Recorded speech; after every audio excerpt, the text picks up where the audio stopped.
C5 investigates. Our team has new information in that deadly attack on Israeli embassy officials 4 months ago in Washington, D.C. A Chicago man is accused of traveling to D.C. and opening fire on the young couple outside the Capitol Jewish Museum. Our investigative reporter Chuck Gowdy in studio tonight with new details in a follow-up report. Chuck? Allison Steffen, UIC graduate and East Albany Park resident Elias Rodriguez had been in the D.C. lockup now for 4 months after authorities say he checked a pistol on his flight from O'Hare and then shot up Jewish museum attendees once he got to Washington.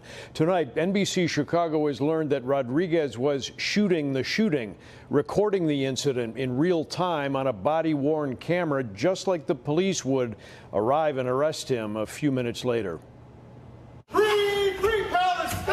31-year-old Elias Rodriguez sounded erratic and spur of the moment 4 months ago this week on May 21st, but federal investigators tonight say Rodriguez had a specific and elaborate plot to attack Israeli embassy employees as they left an event here at the Capitol Jewish Museum.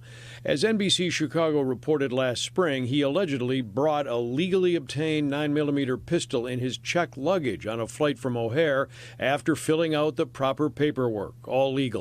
But what happened when he arrived here in D.C. was illegal, according to federal law enforcement officials, setting up in front of the Capitol Jewish Museum and opening fire on attendees at an Israeli embassy event. He watched as people left the reception.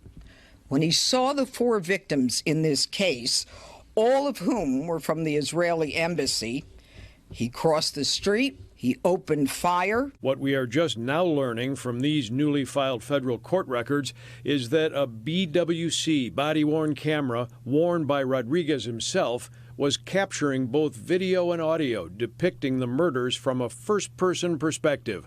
According to investigators, it was this make and model body cam, a case-unlinked device that Rodriguez had allegedly purchased before leaving Chicago, and then they say he had the camera shipped to his hotel in D.C.